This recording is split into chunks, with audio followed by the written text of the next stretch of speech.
welcome to episode number 78 of the Nonsense Review. I'm your host as always, Devon, and joining me equally as always is Rick. Hello everybody. Today we're going to be jumping into a bit more of Helluva Boss, and yes, I know the way I say it drives Rick mad. Only a little bit.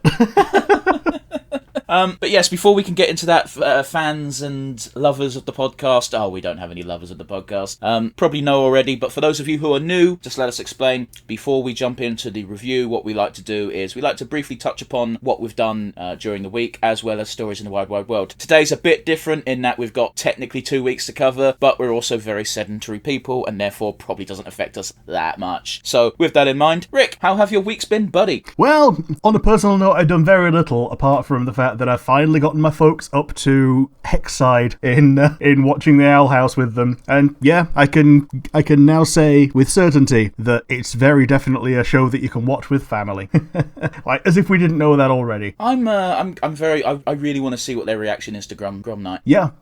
I know so far my mum's favourite character is Luce, but her second favourite is Hootie. Yeah. I like Hootie in small bursts, and he's usually in small bursts, but sometimes he reminds you why he's a prick. Yeah. Like even the episode where he does the most, he gets on your nerves because of how much of a prick he is, even though he does everything correctly in that episode. Against his will. I do want to one day be a player in D&D again and play a warlock whose patron is Hootie. I want my Eldritch blasts to just be Hootie shooting out of my hands. Well, yeah, because that's one thing. Like, I never understood why Ida's fight with Lilith has Hooties appearing out of nowhere when she has other better magic. But I guess it's something non-lethal that they can do. Just a reminder for everybody: Hootie is top tier OP. Yeah, he is. He fucking took out the Emperor Coven like nothing, and then the horrifying scene of him forcing them to have a tea party with him. Oh yeah, forcing the corpses to have a tea party. They weren't corpses; they weren't dead. One of them tried to run away. Yep. But out in the world, Tower of Fantasy released. Yes, the so-called dreaded Genshin killer, which I fucking doubt. Okay, so here's the thing. Very much riding the Genshin coattails, right down to having the same UI, font, character model design, and just generally having elemental interactions.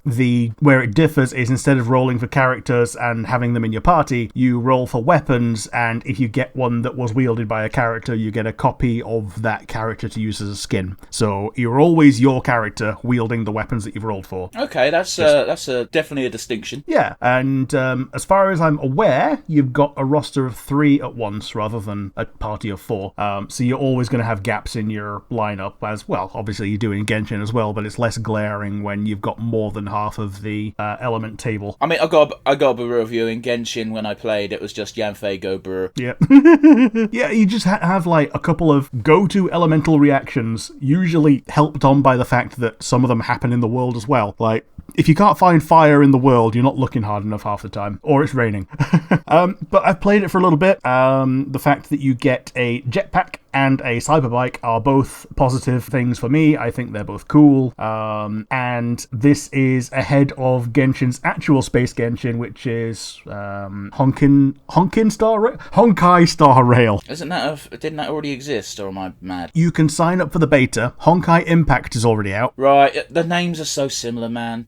Yeah, and a lot of the characters in Honkai Impact are referenced in Genshin. I was going to say, I'm pretty sure pretty much all of the characters in Genshin are just straight up model rips. More or less. Like, there's nothing wrong with that, by the way. Reuse your fucking assets, but make it a bit more subtle. Yep. I just want to loop back very quickly to why I scoff and roll my eyes at the term Genshin killer. Because you and I, Rick, well, we're both over the age of 30. We've seen a lot of video games, a lot of popular video games. I can't think of a specific example off the top of my head, but how many times did you hear something like, oh, this new game's coming out, it's going to be the Halo killer, and it never fucking was. Yeah. The big one is the Warcraft killer. Every time there's a new MMO, oh, it's the Warcraft killer, and turns out there's only 2 things that have managed to do that. One of those is 14, the other one is Warcraft itself. I was going to say that I think the big reason why Warcraft has suffered is because it wasn't even Warcraft, it was just Blizzard being shits. Yes, absolutely. Like, I will not put any personal blame on the Warcraft dev team, however, I'm also not personally familiar. If there were some allegations against higher-ups on specifically the Warcraft side, fine, fuck them. But, definitely the company being a toxic hellhole in general. But yeah, other than that, there's been a Papa John's opened in the village, and it turns out that their existence is a hotly debated topic in our group of friends, and we started a fucking civil war. It wasn't that bad. It's just... It's because... Right, okay, let's lay out the cards right here, right now. He's not been on the podcast before, but he might be in the future. But one of our friends has this habit of... He will pick the most inflammatory stance to take and then take it. Yeah. This is a thing he has been known to do. That being said, we have another friend who takes umbrage with this fact alone. So most of the arguing was between the two of them, and it wasn't even about Papa John's being good. It was more about, why do you do this? You know why he does this. But yeah, the actual meat of the pizza argument were Papa John's gave me food poisoning and the local one doesn't, versus exactly the opposite stance of the local one gave me food poisoning and Papa John's doesn't. It wasn't even a local one on that side, because it was Fire Away, which is a national chain. Is it? Okay. Yeah, there's plenty. Like, there's one near me as well. I didn't know this. But if it's not a national chain, it's been endorsed by Gordon fucking Ramsay. Like, it's not a little local nothing shop. Okay. I'm just saying. The last thing that happened is She-Hulk started this week, and the fun little thing that happened in the house is my mum says, "Oh, who's that?" And I says, "It's the Hulk's cousin." And she goes, "Is she black?" And I said, "She's green, you dickhead." Okay, that's a conversation. What? How? Jennifer Walters does her greenness, and she looks good in it, and I rate the first episode pretty much in the middle of MCU series so far, just on the first episode. Other people think other ways. I'll just say this right now, MCU first episodes have always been shit. I think Falcon and Winter Soldier had a pretty strong one. But that was instant action, because they were familiar characters. Oh yeah. So that and Hawkeye is another pretty good... Well, I think Hawkeye is the best one start to finish. I prefer Moon Knight, but fair enough. Sure. I think Moon Knight had a weak first episode, but the rest of it was pretty good. I think perhaps out of context and with just that, it was a weak first episode, but going in knowing anything about the character, I think it was a pretty strong fucking start. Sure. But yeah, that's pretty much it for me and my week. How about you? How have you been? Alrighty, I've got a big old list for us to go through, which is always fun, isn't it, Rick? Yeah. I can hear you mentally cracking your knuckles for this. I picked up my phone. Let's have a butchers. Come on. Alright, on a personal level, I caved and bought the Assassin's Creed DLC. Okay. I haven't bought the new Ragnarok DLC because that's 35 quid, so it can fuck off. Oh, that's a full game. Yeah, I bought the Wrath of Druids and the Siege of Paris DLC, which is 14 quid for both. I have completely made Ireland my bitch. I've done everything I can, except for beat the super secret hard boss known as Balor. Okay. You may be wondering, hey, why haven't you beaten this super secret hard boss Balor? Because it's fucking bugged. Oh, okay. Balor's meant to be an invincible demon of Irish folklore, allegedly having fought gods from other pantheons, which is very fitting for this game's themes. And, well, I beat him, I beat his health bar. I'm a pretty high item level because I've beaten the base, not item level, but power level because I've beaten the base game. I'm pushing 400. This guy's power level is like 500 something, which means if he hits you, you feel it. Yep. And anyone who did this at like power level 55, I weep for, because it must have been a hell of a tougher fight. And I got him down to 0 HP, and I did the big stun finisher, and it just stops the animation halfway through, and now Balor is actually invincible and I can't do fuck all. I'm going to make sure this isn't a gameplay mechanic. Oh, it's a big old fucking bug. Some people just can't beat Balor. It's not tied to any achievements, but if you want the mythical spear Gabolg, you can't fucking get it if your boss fight bugs out. I hope Ubisoft fix it, because I want that spear, because it's cool. Man, I remember the first time I read Gabolg, I didn't know that it was a mythical spear. I thought it was just a bunch of letters and syllables that they put into a game, and me and my friends kept calling it the Gabolg spear. Funnily enough, like, it's a Fire Emblem weapon as well, but they made it a sword in that for some fucking reason. Yeah, that is weird, because there's Bolg, which is another Bolg sword, and, more well-known, but oh well. Fire Emblem, why you dumb? That's pretty much the bulk of what I've been doing. I've started a few series, but I've not gotten deep into them, so we'll leave that for another day. On to the wide world. Rick, I'm so fucking bothered because this film slipped under my radar. Oh? Prey came out. Okay. Which is a Predator movie. Oh! I fucking love Predator. This should have been on my radar. I didn't know there was a Predator movie coming out at all. It's on Disney+. Well now. Yeah, I know. Anyway, the only reason this came up on my radar is because a bunch of people are bitching about it because a Native Native American woman kills a predator. That's a spoiler for the movie. I don't care. And people are bitching about it. Can you guess why? Is it because of strong female character? I'm guessing that's the thing. A lot of people are trying to sugarcoat it by going, well, no, the thing we take umbrage with, umbrage is my favourite word at the moment, is that we have a technologically inferior human beating a technical savvy, big dick OG predator. And it's like, bitch, have you read the comics? Yeah.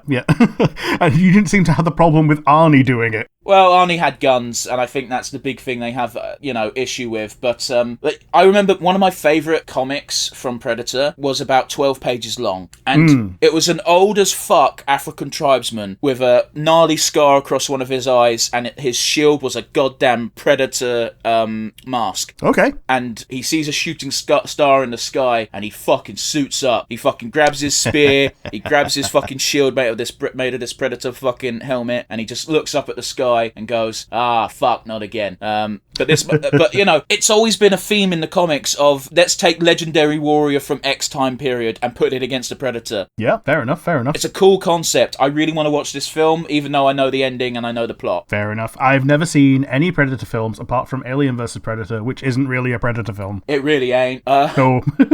I think Alien vs. Predator 1 was a fun film. Was it a good film? Probably not, but it was fun. It very much capitalises on nostalgia for both Alien and Predator, though. Yeah, and it was released a few years after the Alien vs. Predator game. Well, two of them, actually. One of them was on, like, a console that nobody played, and then they released a PC version, which may have been a different game, but, like, the whole idea was you could play as an alien, a predator, or a marine, and if you're a marine, your only benefit was there were lots of you. Are you talking about the real-time strategy? I don't know. I don't know whether it was... The real-time strategy came out before, but the shooter and the first-person shit came out quite a bit after. Yeah, because I'm thinking about... I believe it was a shooter back in the day, like in 98 or whatever. I think that was just Alien. There was so many Doom games that were just Alien. Yeah. It was like, let's take this fucking engine, reskin it, and those games were fucking hard. Man, it's so easy to make a Doom clone from the Doom engine because they run on a potato. The one that I will always point at as a triumph is Sonic Robo Blast 2. Technically a Doom game. Has been in development. I think you told me it's been in development since like 1999 or something. Yes, and yeah, it's always good. They recently added Knuckles. Yeah, only recently. Let's get through these actual news stories as opposed to me bitching about incels. Yeah, let's shall. Rick, you and I live in the UK. Yeah, we do. Yeah, we did not record the podcast last week because it was, as I quote, and I quote, hot as balls. Yeah, so here's the thing. The reason I've not done much is because it was fucking warm.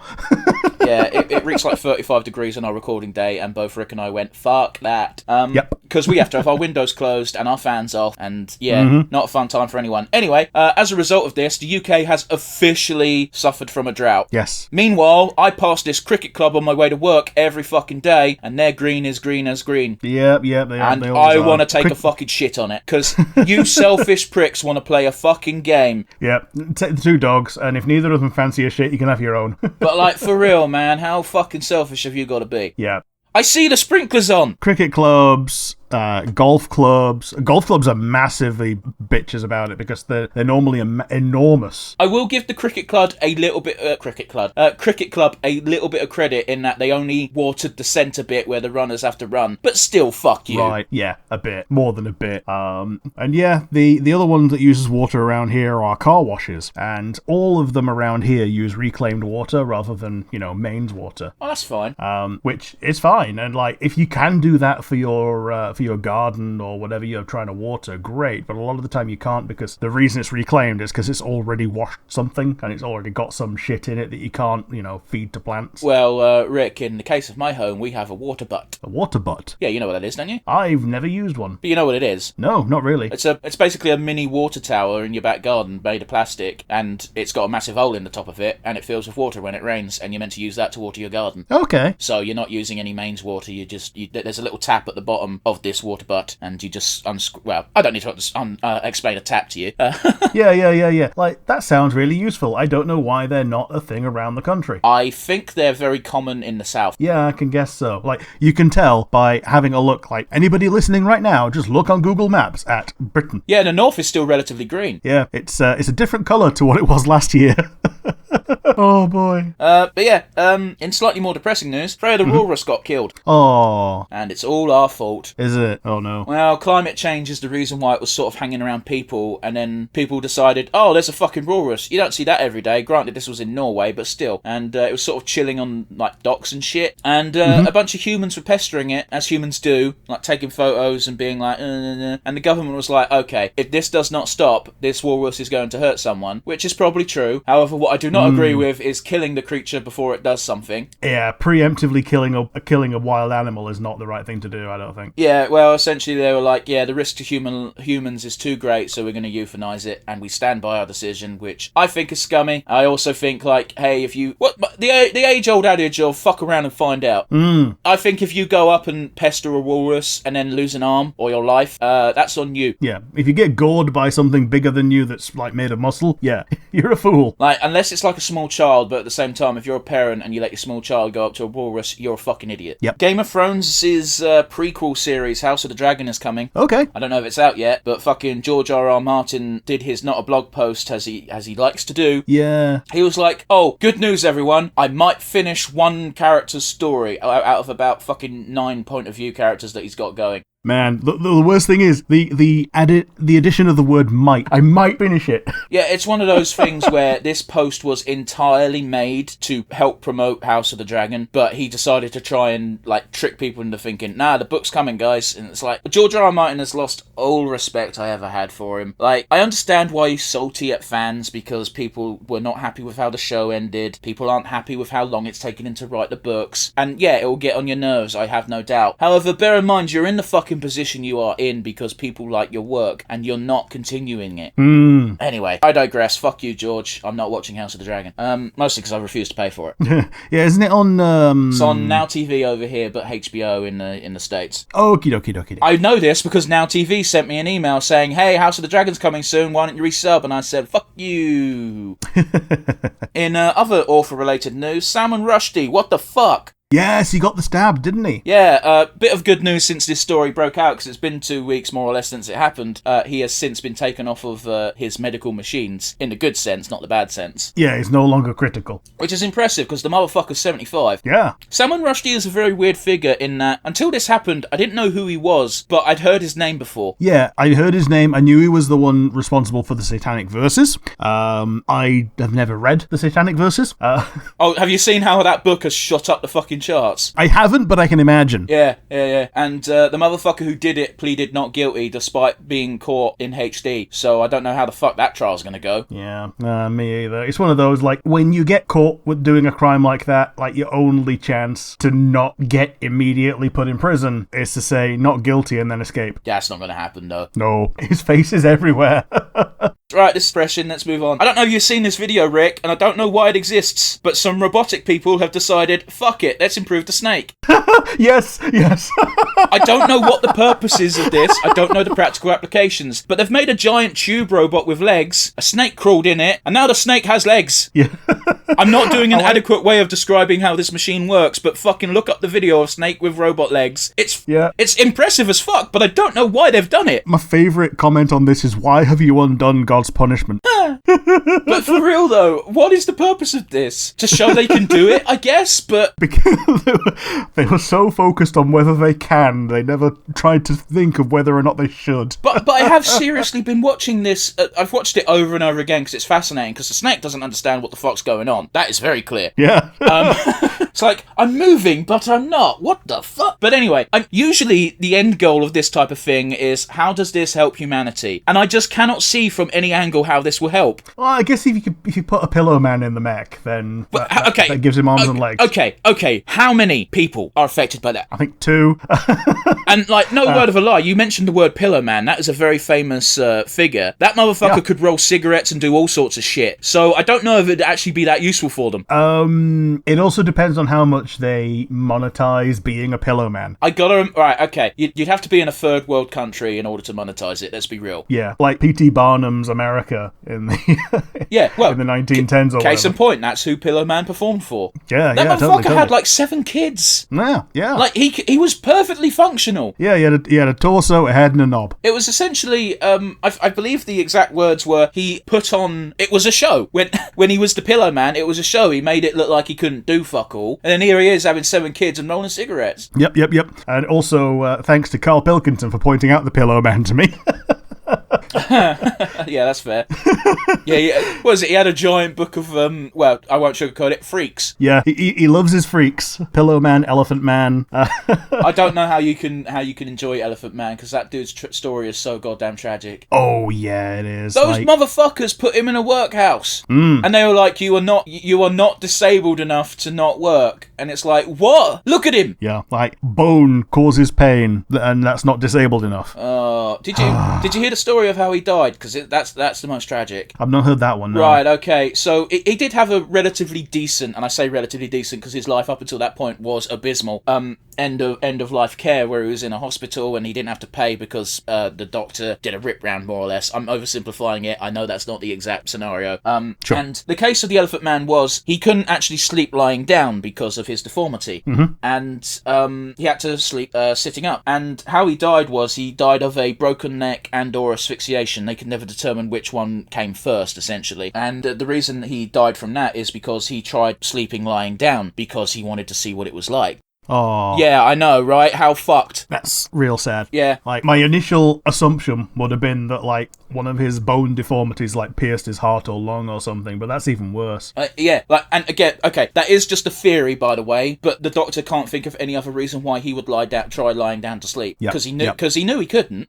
But yeah, on that sad fucking note, Warner Brothers, have you heard this story? Depends which story. They just axed a bunch of cartoons and are gutting their animation department. I knew that they'd axed Batgirl, and that was like a big deal. Oh, a yeah. few weeks ago. Well, radical. They're doing a bunch of cartoons and their animation division essentially because they're setting up to stream. Oh, man. Because I know Harley Quinn Season 3 is currently underway. I think that one might have dodged the axe. The notable ones were Infinity Train and OKKO, stuff like that, got the axe, and... oh, shit. Infinity Train was, like, it's on my list. Yeah, well, okay. Well, the creator of it has actually changed their Twitter profile and straight up tweeted, "Great, my cartoon can now only be viewed if it's pirated." Huh. Yeah. Well, now. There's no official media streaming source that carries it now. Huh. And also, a bunch of people are pissed because they have like 100 episodes in hand. Not of Infinity Train, of a different cartoon, I believe. But they were like, yeah, we actually have 100 episodes to air. What the fuck's going on? Yeah, that's real weird. Like, well, here's the weird part, again, is apparently all of these companies and studios found out the same way we did by this tweet. Yeah, so odd. Like, the from my point of view, the really weird thing is, essentially, all this content has already been paid for. Anything that's already been produced has, like, by definition, already been paid for, because everyone who's been producing it has already been paid.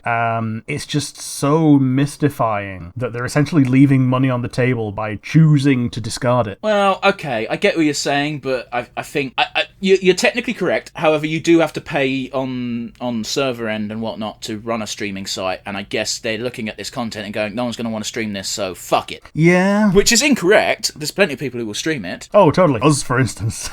Like, most of what we do is cartoons. But yeah. It is what it is. But yeah, that's it for the news. We've gone very long today. I'm not going to apologise.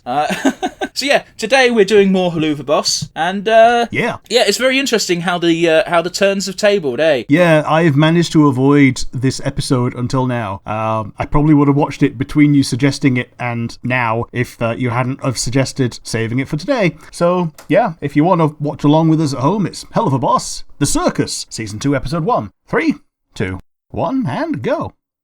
I don't know about you, Rick, but my closed captions just say foreign. Yes! Yeah, we've got the closed captions on in auto-generated English. And now we got music. Oh, by the way, Baby Stolas is the cutest motherfucker ever. Oh, he is as well, isn't he? Now, I do have a favourite joke in this episode, and I will point it out when it happens, because it's very early on. Okie doke. Don't you just want to pet him?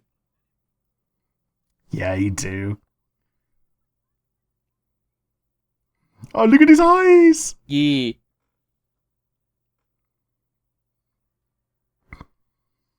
Oh, here's a fun one. This motherfucker's voiced by Jafar. Is he? Yeah, the dad.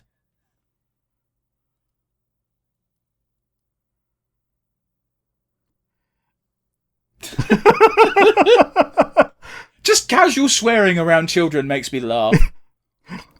Yeah, it's worse than that. It's the content of it. Which one is this from? There's so fucking many. Which begs the question...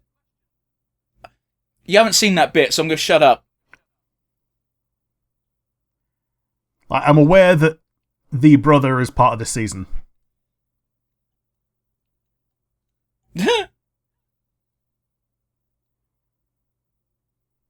I'm almost worried to talk so Rick doesn't miss jokes. Because I've got to be honest with you, this episode, very plot heavy. Yeah, it's pretty lore thick. This is my favourite joke.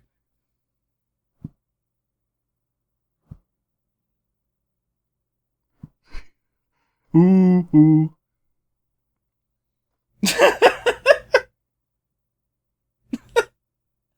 I've rewatched this clip so many times of Baby Stolas breaking out into tears. And How about you cease this bitch crying? It's very interesting because Stolas' father is clearly a prick. Yes. However, it is oddly sweet that he is trying to comfort him. To a degree. How can you smell through a mirror? With effort. But yeah, like, if he's got so many kids, right, why the fuck does he need Stolas to make a precautionary heir? I think they're all making precautionary heirs. It's bollocks, isn't it? Yeah.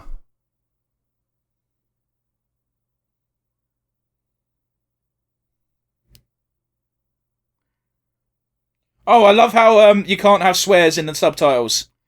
Yeah. Whenever there's a swear word in the subtitle, they just put parentheses and an underline. It's very interesting that Blitz does not have a white... I assume it must be a scar, then. Yeah, the splat on his face. Either that or he's got vitiligo. Maybe, but... doubt it.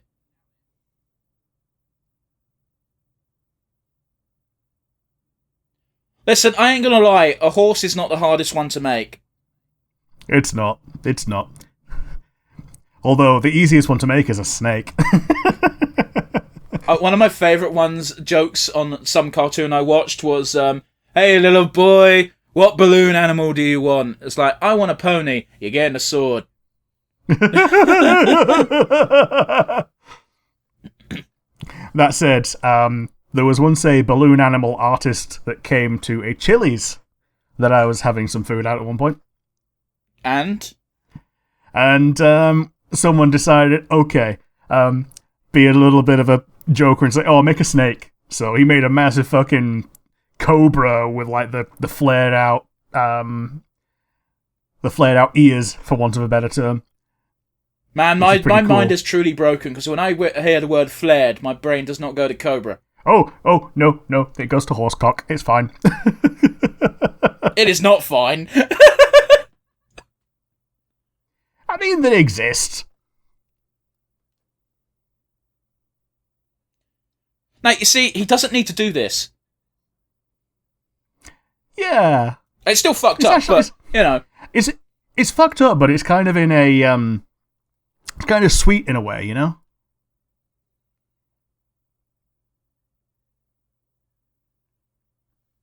And then he ruins it a little bit, but, you know.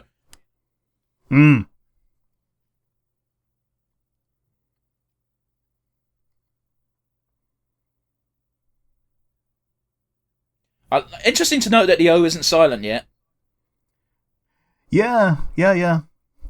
Well, that was even a point in the regular one, wasn't it? Like in season 1, people call him Blitzo, and he just sort of goes, "It's Blitz now," even though it's spelt the same. Well, it's in the very first episode. Yeah, name's Blitz. The O is silent. Yep.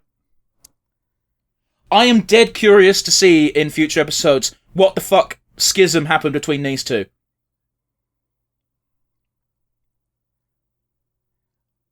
Good old Fizzaroli. Well, that's what I'm saying, though, because they fucking hate each other in season 1 when they see each other. I know kids drift apart, but considering this is very demonic and hellish, and Blitz just fucks up every relationship he's in. Oh, it's kind of cute, though. You keep talking about pirates, I will punch you.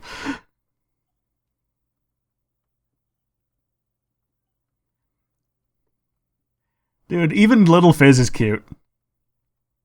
I think someone pointed out in the comments at one point that they got actual kid voice actors for them. Yeah. Which you can tell, usually. Because otherwise it's like, well, what's the fucking old joke? It's an old granny. Yeah. It's either an old granny or or you can feel the kid voice actor growing old and going through puberty as they go along. Hello, Sora. That is not how I would have spelt Goetia. Yeah.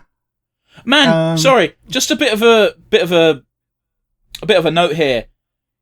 Doesn't this make fucking Blitz literally a whore all his life? Yes.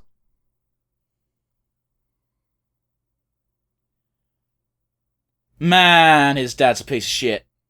Yep.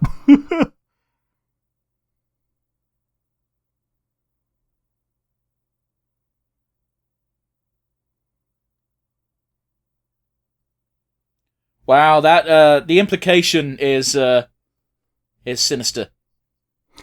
Yo, yeah, it definitely is. Oh boy. Oh boy. Man, all you need to see is that cute child blushing Stolas. But yeah, all you need to see is the fucking tight grip he had on Blitz's arm. I'm Blizzard, says the says the subtitles. He also says he Bowser to us, idiot. I love how his dad thinks he's so great at, and I quote, daddying.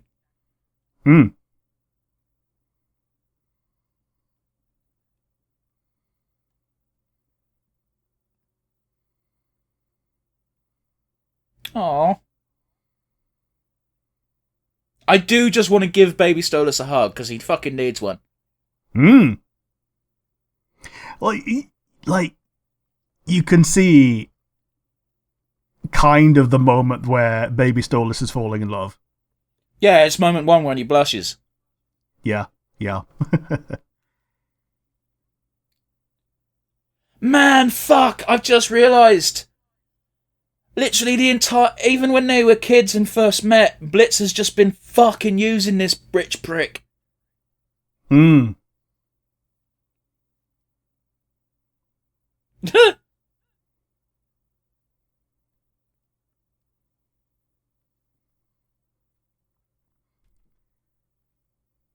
An imp game, yeah.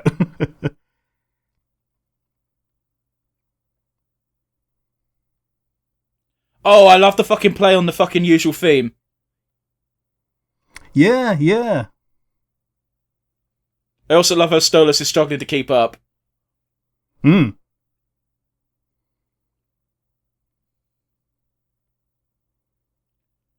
Oh, man. Is that just a straight up fucking T-Rex skull? No, it's not quite a T-Rex skull, but... Oh, well, it's gone now. Yeah, it's gone. Well, this is like a literal bag of holding. Yeah. See, Nibs, this is why you can't put missiles in it.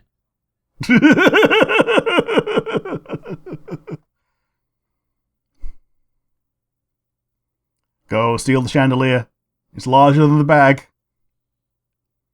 I think they're just going to take the little glass bits. Yeah. Oh yeah, just one little glass bit off the end. The trick to thievery is making it hard to see that you've been robbed. Yeah. Which is kind of actually a moot point at this point, considering they literally looted the whole room, but whatever. Oh, totally.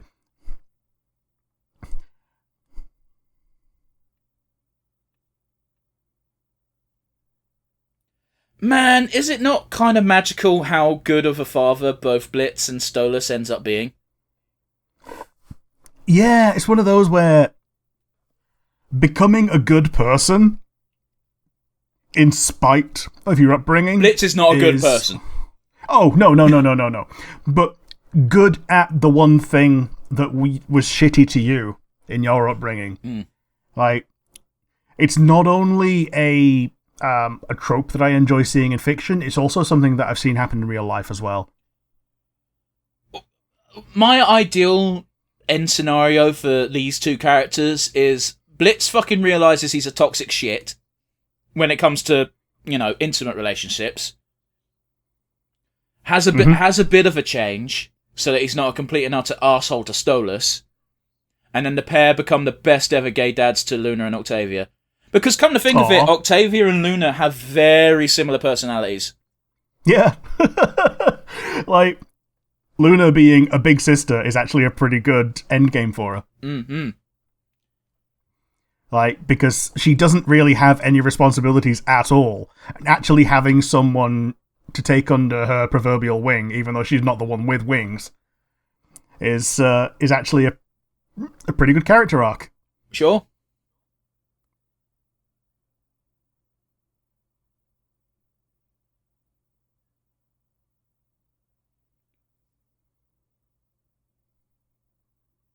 I don't think he did. I think that's just how Stolas talks. Mm-hmm. It's one of those annoying things that you have to pick up on, especially if you're British. Yeah, are you sarcastic or just British? Yeah. So, interesting to note, we know Stolas is at least 30-odd. Yeah. God, I hate that effect in cartoons. The fucking eyelid thing, it freaks me out. Yeah, it's like, you can do it yourself, but it doesn't go anywhere near that degree of slapstick, as it were. Oh, hey, Blitz. So, just for some context, this is still in the past. Is it? Okay. Yeah, because I didn't know that until you see a certain thing happen. Oh, yeah, being married. Okay. Listen, I know I shouldn't find it as funny as I do, but I always love how casual Stolas is when Stella's being a proper cunt. Yeah.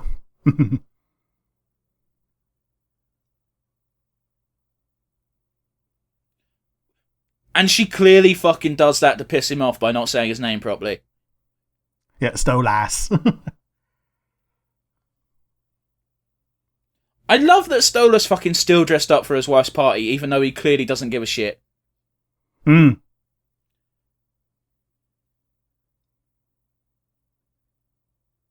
Gee, I wonder why Stolas doesn't like her. Yeah. It's one of those things where I am convinced that she has fucking cheated on him. Absolutely. And they'll bring it up at the end of the episode, but the character is just has to be purposefully designed to be enraging. Mm. That's fucked. Bring me all of the absinthe, and it's one bottle. I mean, for a lot of, not organisations, for a lot of establishments, that is all the absinthe that you would have. I guess, but it's hell. Oh, look at one of them wagging his tail at how good of a job he's done. Yeah.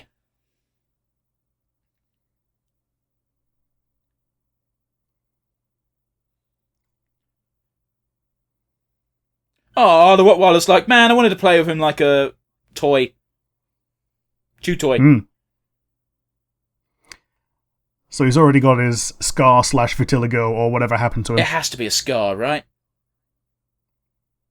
So it would seem. Look how happy he is with Octavia. Yeah.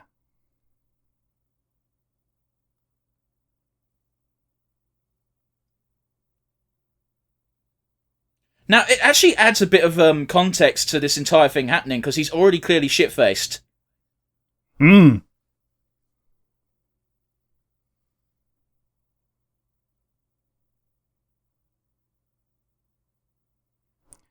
Oh, okay, so he does remember him. Yeah.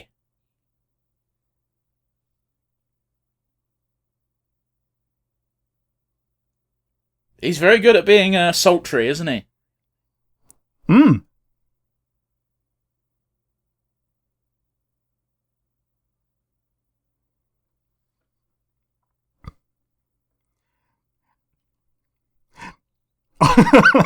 That's a statement. Yeah.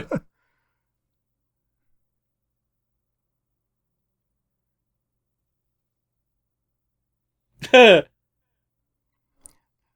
I kill people, not demons.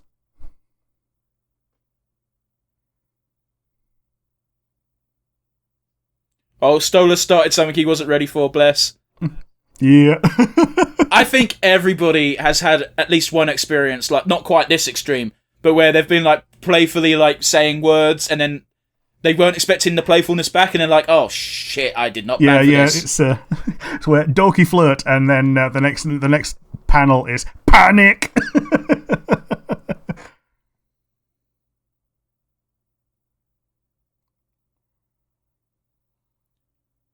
All of his aggressive sexual acts are a cover.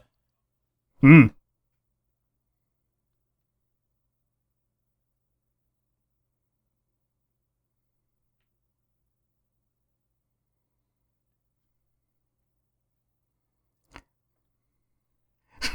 That's a fucking distraction. This really does imply that both of the even Stella was only using the fucking him because she was contractually obliged. Yes, exactly. Like, she pretends even at this point. That is the least subtle imagery I've ever seen.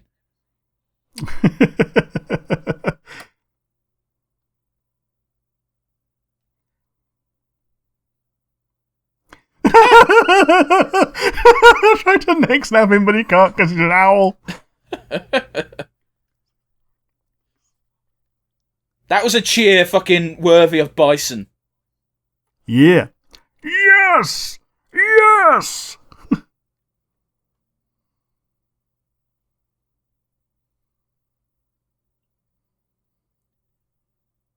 See, I find this so fucking interesting because Blitz even says in the very first episode, if I didn't fuck that rich arsehole, I would never have got the book. And I forgot about that. We knew that it was.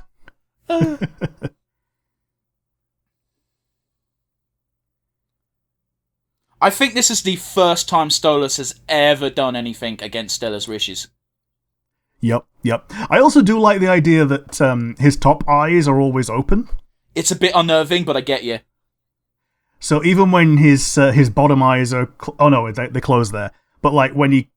Look at this bitch dressed like a slutty vampire, sorry. I think this is implied to be literally the morning after the incident from the last episode of Season 1. Yeah, maybe. Oh, fuck, I think scrolling through those pictures gave him that fucking little bit of realisation that maybe Blitz isn't as into him as he thinks. I've not had a... By the way, because I had to edit together our episode in hand for the Helluva pilot, it was very cringe-inducing of of me going, I don't know what his name is, but my MVP award goes to the boss imp. And I'm screaming as I'm editing, Blitz! His name is Blitz, you bitch! But yeah, we didn't get one in the first episode, but man, the songs are top-notch in this series. Oh, yeah, totally. Man, Stolas' voice actor's got some pipes. Assuming it's the same. Because it's not uncommon for a singing voice to be different to the, voice actor. But it does sound the same, to be fair. And sometimes that's even true when the voice actor can sing, but they're just not in a convenient place. Yeah. Well, Tara Strong can sing. I was actually going to point to, The Lion King when... this is important, so I'm going to shut up.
So he's been threatening divorce for this long.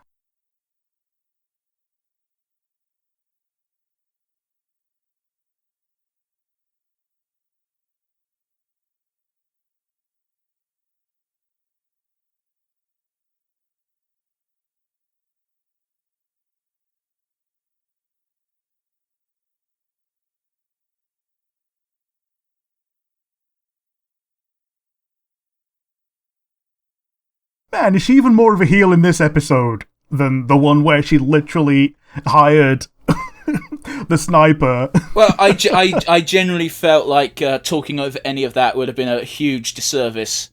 But, yeah, like, absolute cunt. No redeeming qualities.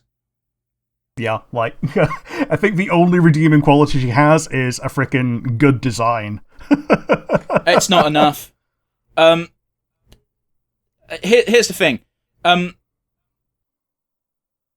The thing that really drives home how fucking awful she is I'm convinced that is not the first time she has raised her hand, but I am convinced that's the first time Stolas has stopped her.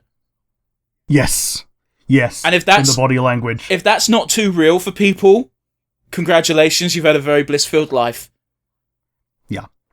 Because abuse goes both ways. It does, and it almost made me want to cry the first time I heard Stolas break down straight up, like, if I hurt you, I could understand, but we both know I didn't. Yeah, exactly. Like, he knows he means nothing to her. Like, less than nothing.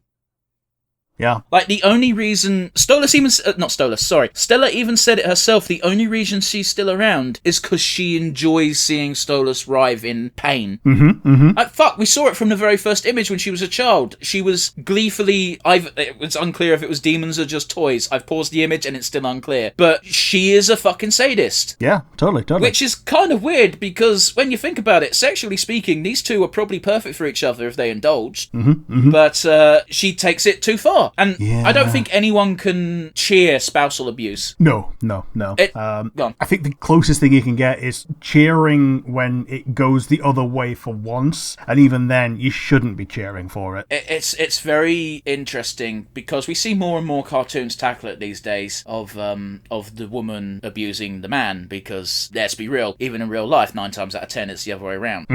But I think the reason why it gets more attention in real life when a man does it to a woman is usually when a man does it to a woman, it ends with burying them in a shallow grave. And here's the problem, it's not always the first time that ends with the shallow grave. Like, it's always the culmination of basically the latter half of someone's life. Just ends in going too far this one time. It's a slippery slope. Yeah. And there are many instances of people looking at other scenarios that are potentially close to their own and going, well, that won't happen to me. Oh, yeah. On that surprisingly real note, Rick, what did you think of the episode? It was a good episode. The only thing that I think we're missing is the one in between. So the actual finale of the last season. But I think this was a good way to sidestep that. Yeah. It gives us a focus on not only the past, but also at the end, the present. Yeah, absolutely, man. Of what Stolas is doing, how he's been dealing with the fallout of the end of season 1. I mean, I've always been on record as being, don't cheat, it's very easy not to cheat. Oh yeah, totally. However, they have, like, it was already pretty obvious that he was in a loveless marriage, but and it was also obvious that it was an arranged marriage that he probably couldn't get out of easily. But you know, they really hammered home in this episode why Stolas needed it's not even emotional intimacy he's getting from Blitz. We know that. It's just physical. Yeah. Like, even in their first meetings, it was just any kind of attention, fun, and just treating him like a human being. Well, not a human being, you know what I mean? Like, treating him like a person. Yeah. But yeah, what do you think? I thought it was a great episode. Nowhere near as funny as other episodes, but they also couldn't afford it to be. Yeah, true. I get you. Like, I think the first 8 minutes, and then after that, everything's relatively serious. You get a bit of levity when Blitz is trying to not fuck, but fuck Stolas. But, you know, that was apart from that, it's all pretty serious. Yeah, totally. I can see them doing, like, a little bit of the Netflix-itis where they solve the issue in a couple of episodes, episodes and then go back to fun times. But that's fine, because this thing is not a big multi-fucking-$1,000 project, you know? Oh, yeah. Like, Netflix has no excuse. Oh, no. But this is funded pretty much exclusively by Patreon and people buying merch. Yeah. But yes, overall good episode. I think we both agree on that. But there is a very important question to ask, as ever. Rick, favourite moment? Favourite moment was, if you don't say the song, then you've not been watching it. And I'm going to have to rewatch it to have the song on its own again. It is very disappointing that, or kind of fitting actually, that Stella even ruins our fun. Yeah.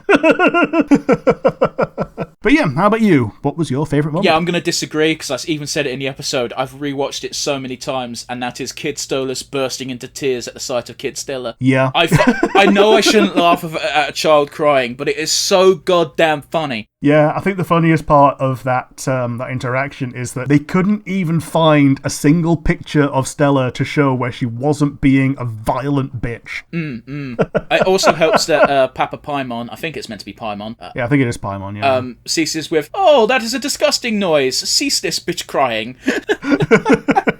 It's just all around great. But yes, we can't only talk about the good, we do have to dwell on the negative, even when it's hard to find them. So to that end, Rick, do you have a weakest link for me, buddy? It's an annoying one. The weakest link is technically positive for the story, but it's the uncomfortableness of Stella's treatment of Stolas. It's played incredibly well. Yeah, it's played masterfully. If it makes you feel uncomfortable, good. It's meant to. Yeah, because I've got to be honest with you. Until Stella raised her hand, I just thought she was a cunt, but it never made me feel uncomfortable, because, hey, fuck it, they're demons. Yeah. And the fact that they've been trying... Well, Stolas has been trying to divorce her for all this time, and... Well, it's implied to only have been a couple of months at most, the actual divorcing process. You gotta bear in mind that divorce... Well, then again, the divorce thing happened way before it began. Never mind, ignore me. It might have been a year, maybe, tops. But yeah, what was your weakest link? I don't really know. It's always a pleasure when the weakest link is the hard part to pinpoint. Yeah, exactly.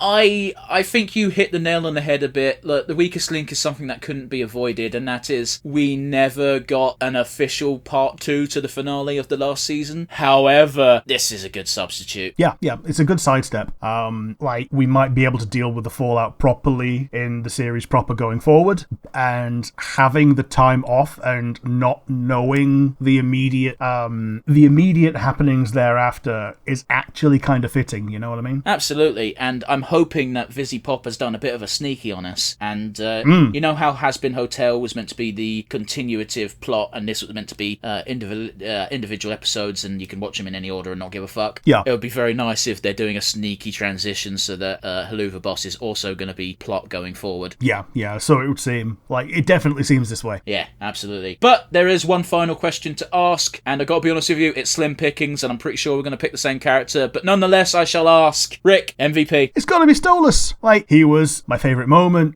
He was involved in the weakest link. And it was his episode. Like, even people in the YouTube comments, even people that are decrying the episode are still focused on Stolas. But yeah, there's not a lot more I can say about it without taking away from who I assume is going to be your MVP. Yeah, absolutely. I agree with you. Stolas is the MVP with an honourable mention to his VA. Yes, absolutely. I didn't catch in the credits whether there was a separate voice actor for the singing voice. I don't think there was. However, one of the few downsides with Helluva Boss is the credits go by incredibly quick, and because we're on a React format, we can't pause. Yeah, absolutely. But yeah, even if he wasn't the one singing, I don't care. His voice performance was masterful. He, it's not often we get him sounding so sad, and his fucking monologue at the end hits home.